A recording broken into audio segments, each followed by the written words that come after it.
नमस्कार दोस्तों। जैसा कि कल आपने देखा, पिछली वीडियो के अंदर अपने ईसीसी के सिलेबस को डिस्क्राइब किया था। अब भी आगे जो सिलेबस आपको बताया गया है उसको आगे अपने कैरी ऑन करते हैं कि क्या क्या उस सिलेबस के अंदर है। उस टॉपिक को one by one upon complete करेंगे। चाइल्ड साइकोलॉजी फर्स्ट अपना यूनिट यही रहा था कि बाल मनोविज्ञान क्या है उसके बारे में अपने आज डिस्क्राइब करते हैं अच्छे से। फिर भी जो कल सिलेबस बताया था ईसीसी का, अगर उसके बारे में और आपको कोई जानकारी चाहिए, कोई इन्फॉर्मेशन चाहिए डिटेल के अंदर, तो आप इस नंबर पर जो आपकी स्क्रीन पर दिखाई दे रहा है उस पर आप कॉल करके डिटेल में उसकी पूरी जानकारी आप ले सकते हैं।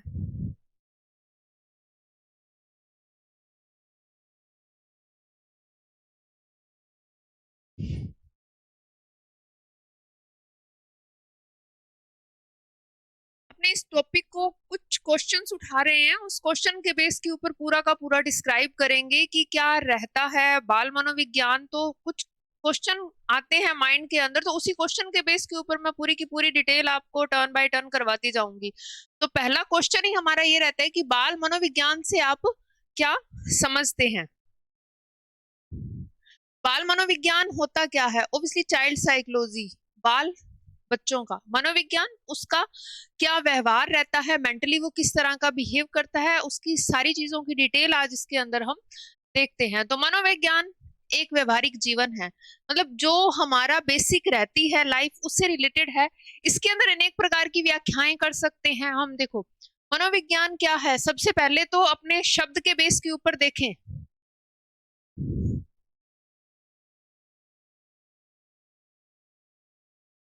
मनोविज्ञान दो शब्दों से मिलकर बना, एक रहता है आपका मन और दूसरा क्या रहता है आपका विज्ञान।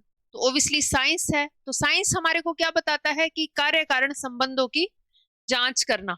मन हमारी भीतरी जो भी व्यवस्था है वो सारी की सारी इसके अंदर आती है। तो मनोविज्ञान एक ऐसा व्यवहारिक विज्ञान है, एक ऐसा व्यवहारिक जीवन है जो मनुष्य के आंतरिक मन को बताते हुए कार्य कारण संबंधों को हमें बताता है। ये रहता है मनोविज्ञान। तो उसी के बेस के ऊपर हम ये पूरा का पूरा अध्ययन करेंगे। सबसे पहले कुछ डेफिनेशन देख लेते हैं जो कुछ मनोवैज्ञानिक हैं उन्होंने इसको बताया है। सबसे पहली बात आती है वुडवर्थ की। वुडवर्थ क्या कहते हैं कि अपने वातावरण के संबंध में व्यक्ति की क्रियाओं से संबंधित विज्ञान को मनोविज्ञान कहते हैं।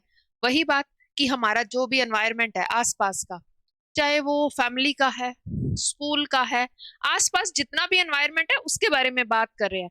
तो हमारे वातावरण के संबंध में व्यक्ति की जितनी भी एक्टिविटी है उससे संबंधित जो विज्ञान है, विज्ञान वही जिसके अंदर कार्य कारण दोनों बताए जाए। तो हमारे वातावरण के संबंध में व्यक्ति अपनी क्रियाओं से संबंधित विज्ञान को मनोविज्ञान की संज्ञा दी है। वुडवर्थ इस डेफिनेशन से बहुत क्लियर करते हैं कि मनोविज्ञान क्या है। जेम्स ड्रेवर की बात करते हैं। इन्होंने मनोविज्ञान की परिभाषा किस तरह दी कि शारीरिक तथा मानसिक व्यवहार की व्याख्या करने वाला विज्ञान। शारीरिक और मानसिक दोनों ही, ओनली फिजिकली ग्रोथ नहीं, ओनली मेंटली ग्रोथ नहीं। तो जब दोनों को एग्रीगेट कर दिया जाता है, कौन कौन सी ग्रोथ, शारीरिक और मानसिक, दोनों व्यवहारों का जब एक साथ व्याख्या किया जाता है तो इसी को हम मनोविज्ञान कहते हैं। इसका संबंध बेसिकली भौतिक अनुबंध के रूप में होता है। तो दोनों का बॉन्ड होना जरूरी है। जो जैसे ही दोनों का बॉन्ड होगा ये चीजें मनोविज्ञान के अंदर आ जाएंगी। दो परिभाषाओं के बेस के ऊपर हम बता सकते हैं कि मनोविज्ञान क्या है। थोड़ी बहुत और परिभाषाएं अगर हम देखें तो और बता सकती हूँ। जैसे क्रो एंड क्रो कह रहे हैं कि जन्म से लेकर मृत्यु तक का, गर्भकाल से लेकर जो हमारी मृत्यु की अवस्था रहती है, वृद्धावस्था रहती है, उनका जितना भी अध्ययन किया जाता है। क्रो एंड क्रो की हम डेफिनेशन देखें कि जन्म से लेकर मतलब जीरो की एज से लेकर कहां तक, वृद्धावस्था तक, जितना भी व्यवहारों का अध्ययन किया जाता है वो सारा का सारा मनोविज्ञान के अंतर्गत आता है। तो इसको हम देखें तब भी हम मनोविज्ञान को बहुत ही इजीली समझ सकते हैं। मनोविज्ञान की सारी की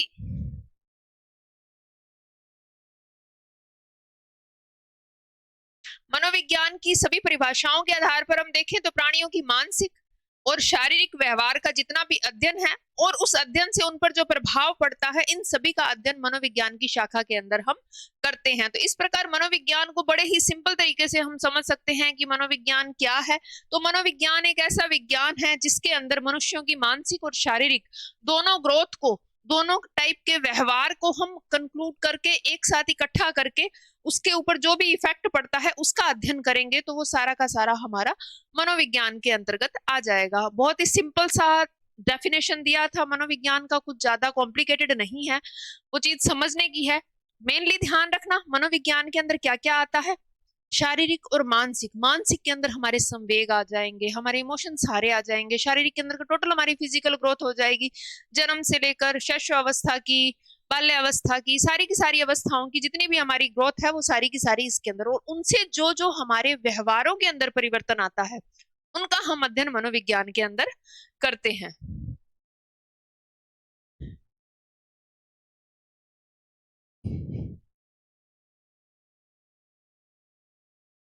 देखो उसी को आगे और थोड़ा सा डिस्क्राइब किया हुआ है कि वो जो प्रभाव पड़े थे मनुष्य के जीवन पर, जिन जिन क्षेत्रों के सिद्धांत और व्यवहारों का अध्ययन किया जाता है, सामान्यतः यह माना जाता है कि मूलभूत आवश्यकताओं की पूर्ति के लिए बालक की आवश्यकताओं की संतुष्टि की जा रही है। कि जो जो हमारी नीड्स आती हैं जन्म से लेकर वृद्धावस्था तक, जो जो हमारी नीड्स हैं उनकी पूर्ति के लिए, जो जो हमारी आवश्यकताएं हैं उनकी पूर्ति के लिए हम जो जो करते हैं वो सारी की सारी मनोविज्ञान के अंदर आती हैं। किंतु यह भी उतना ही सही है, क्योंकि हमने किस चीज का अध्ययन किया था साथ में, मानसिक।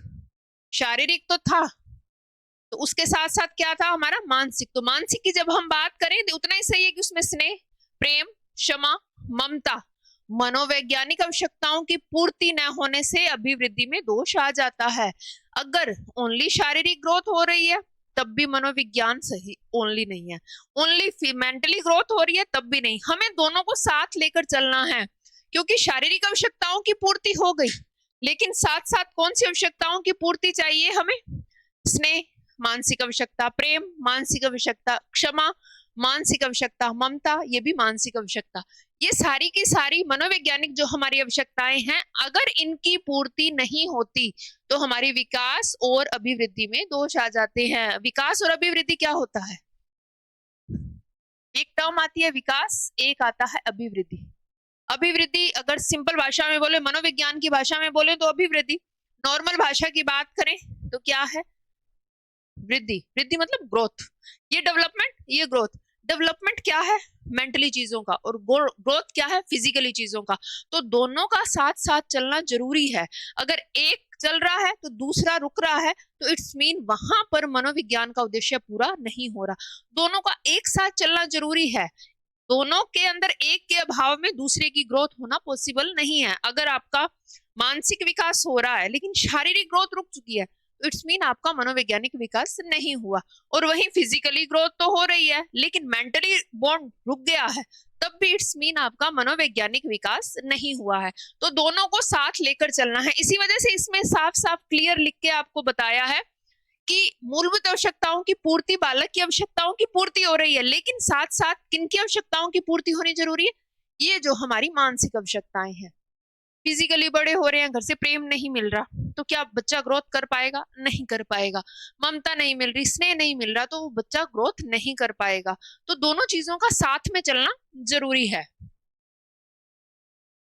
मनोविज्ञान के बारे में आपने पढ़ा, क्योंकि फर्स्ट यूनिट क्या है हमारी, बाल मनोविज्ञान। तो बाल मनोविज्ञान के संबंध में कुछ क्वेश्चन उठाए गए हैं। पहला क्वेश्चन देखते हैं क्या क्या आया, कि क्या बाल मनोविज्ञान का अध्ययन में इस क्षमता का विकास करता है कि वह विकास व परिवर्तन की सामान्य दिशा को तथा इसको पहचान सके। कि क्या बाल मनोविज्ञान है इस बात का अध्ययन करता है कि हमारी एबिलिटी कितनी है, और वो एबिलिटी कितनी विकास और परिवर्तन की सामान्य दिशा को पहचान कर सके। क्या इसका अध्ययन करता है, ऑफ कोर्स करता है, इसका अध्ययन करता है। दूसरा क्वेश्चन क्या पुट आता है, कि क्या बाल मनोविज्ञान का अध्ययन बालक को सफल मार्गदर्शन प्रदान करता है। यस, जरूर करता है। बाल मनोविज्ञान का अध्ययन जब हम करते हैं तो उससे हम बालक को सही मार्गदर्शन दे सकते हैं। जैसे जब मैंने सिलेबस को डिस्क्राइब किया था तब भी मैंने इसी बात के ऊपर डिस्कस किया था कि हम बाल मनोविज्ञान का अध्ययन करते क्यों हैं, ताकि बच्चों को पूरी तरह से समझ सके, उनकी लाइफ में जो जो प्रॉब्लम आ रही है मेंटली और फिजिकली, उन चीजों को डील कर सकें। इस वजह से ही हमने इसका अध्ययन करना है। तो दूसरा क्वेश्चन तो अपने आप ही सॉल्व होता है कि बाल मनोविज्ञान का अध्ययन बालक को सफल मार्गदर्शन प्रदान करता है, ऑफ कोर्स करता है। तीसरा क्वेश्चन क्या रहता है कि क्या यह विज्ञान बालकों में वांछित व्यवहार परिवर्तन की दिशाओं को स्पष्ट करता है? ऑफ कोर्स करता है, क्योंकि मनोविज्ञान का बेसिक उद्देश्य ही ये है कि हम बालक के अंदर वांछित परिवर्तन कर सकें। वांछित परिवर्तन जो चाहा गया परिवर्तन है, जो हम चाहते हैं कि बालक के अंदर ये परिवर्तन हो, तो चाहा गया परिवर्तन ऑफ कोर्स मनोविज्ञान ये काम करता है। तो बाल मनोविज्ञान के संबंध में ये 3 क्वेश्चन बेसिकली उठते हैं और तीनों ये मनोविज्ञान क्लियर करता है। अभी बात कई बार आती है कि मैडम मनोविज्ञान पढ़ा रहे हो, बाल मनोविज्ञान पढ़ा रहे हो, एक ही कॉन्सेप्ट है। मनोविज्ञान के अंदर जब पढ़ाया जाता है तो पहले बाल मनोविज्ञान को ही पढ़ा जाता है। अब मनोविज्ञान की आप शाखाओं के बारे में पढ़ रहे हो तो सबसे पहले क्या पढ़ोगे?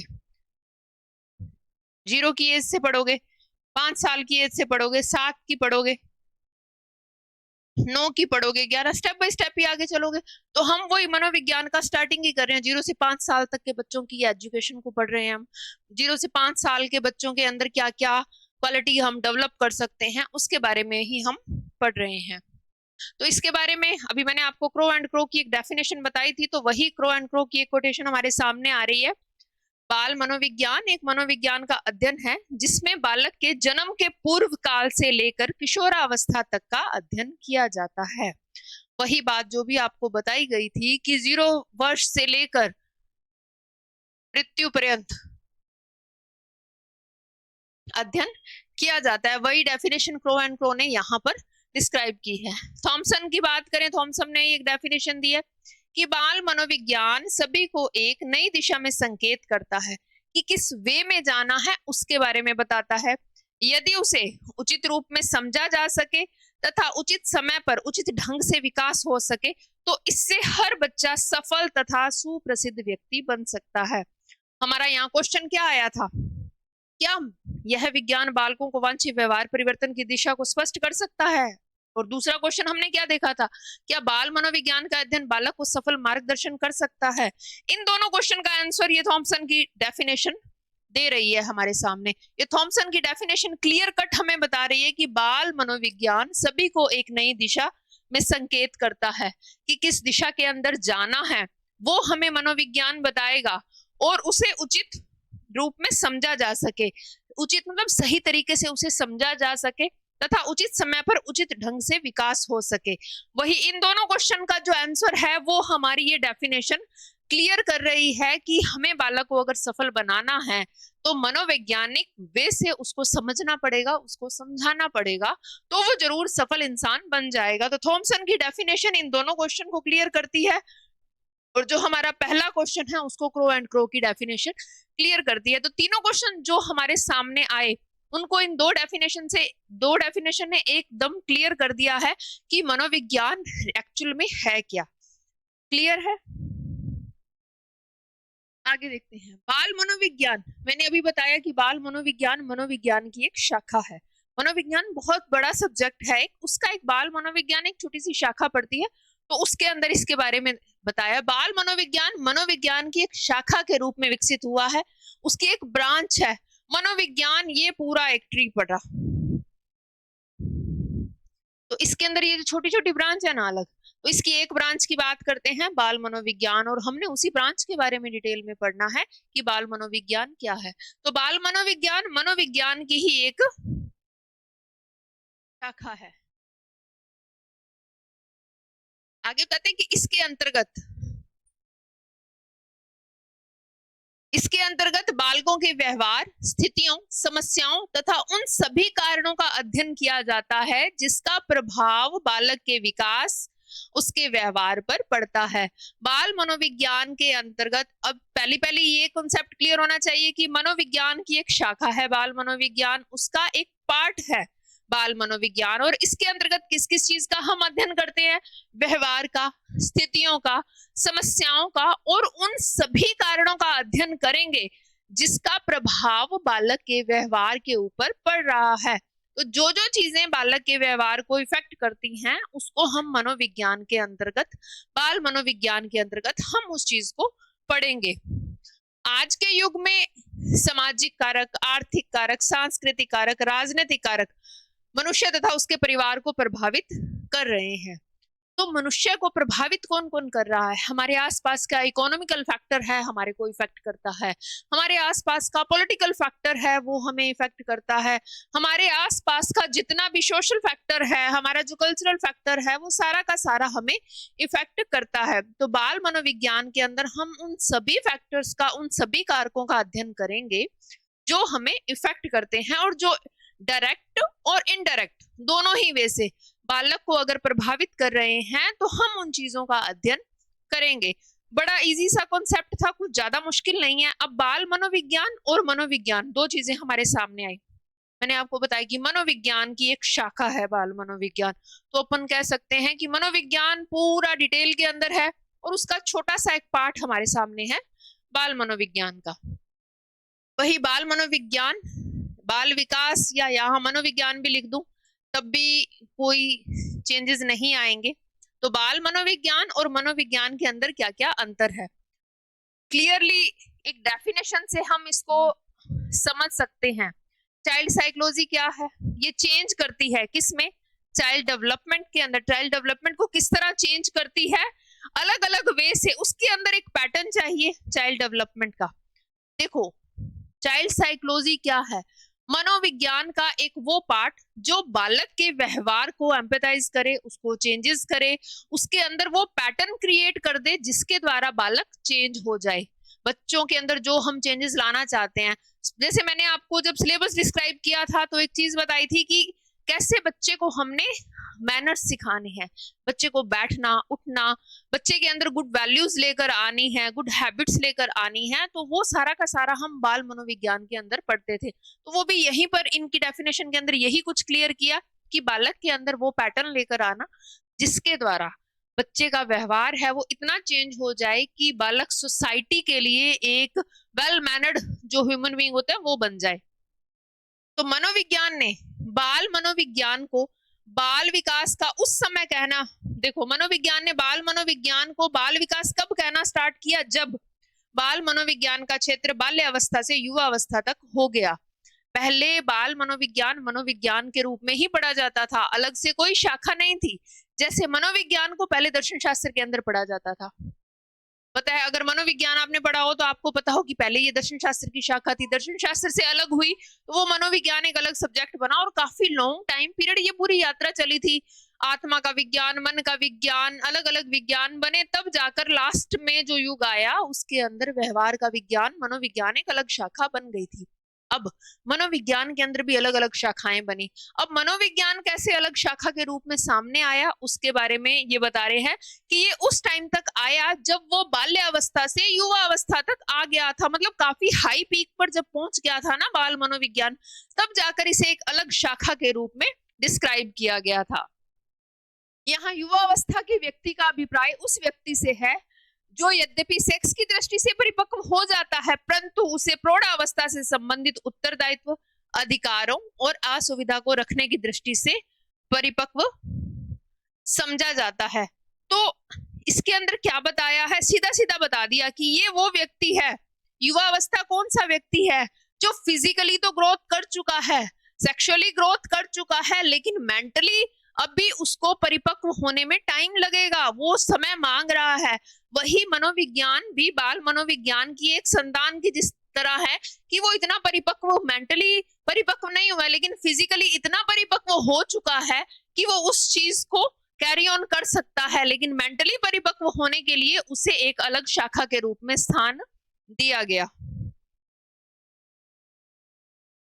मनोविज्ञान ने यह भी अनुभव किया कि इस प्रकार के अध्ययनों से पता चलता है कि बालक की आयु में वृद्धि के साथ साथ उनकी व्यवहार विशेषताओं में क्या क्या तथा किन किन कारणों से परिवर्तन होते हैं।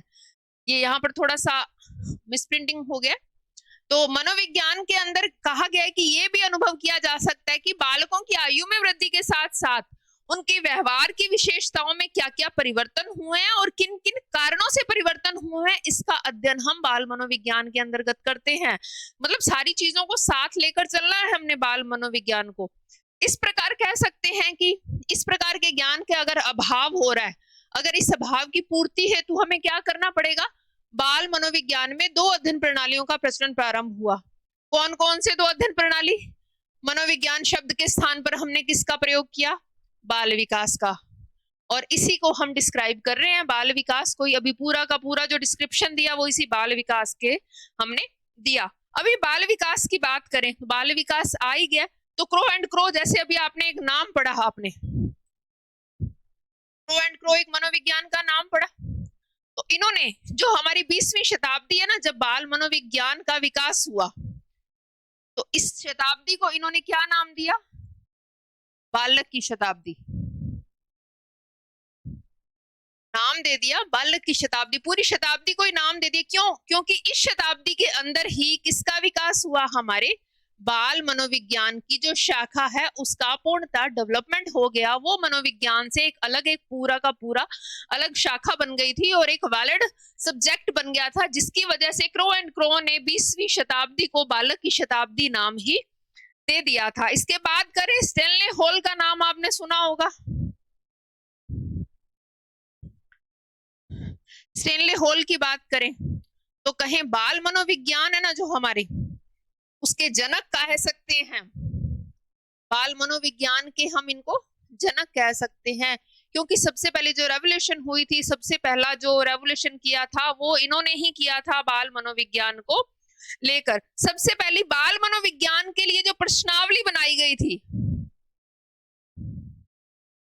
बाल मनोविज्ञान से रिलेटेड एक प्रश्नावली क्रिएट की थी। वैसे तो प्रश्नावली के जो जनक हैं वुडवर्थ को माना जाता है, लेकिन अगर कहा जाए बाल मनोविज्ञान से रिलेटेड जो प्रश्नावली है वो किसने बनाई थी, वो स्टेनले हॉल। इसी वजह से इनको बाल मनोविज्ञान का जनक भी कहा जाता है। इन्होंने 1893 के अंदर, स्टेनले हॉल ने 1893 के अंदर अमेरिका के न्यूयॉर्क शहर के अंदर ये आंदोलन स्टार्ट किया था और बाल मनोविज्ञान का अध्ययन सबसे पहले इन्होंने वहीं स्टार्ट किया था। इसकी वजह से ही इनको बाल मनोविज्ञान का जनक भी कहा जाता है। ये छोटा सा कॉन्सेप्ट था बाल मनोविज्ञान को लेकर, इसको आगे और कैरी ऑन करेंगे नेक्स्ट वीडियो के अंदर।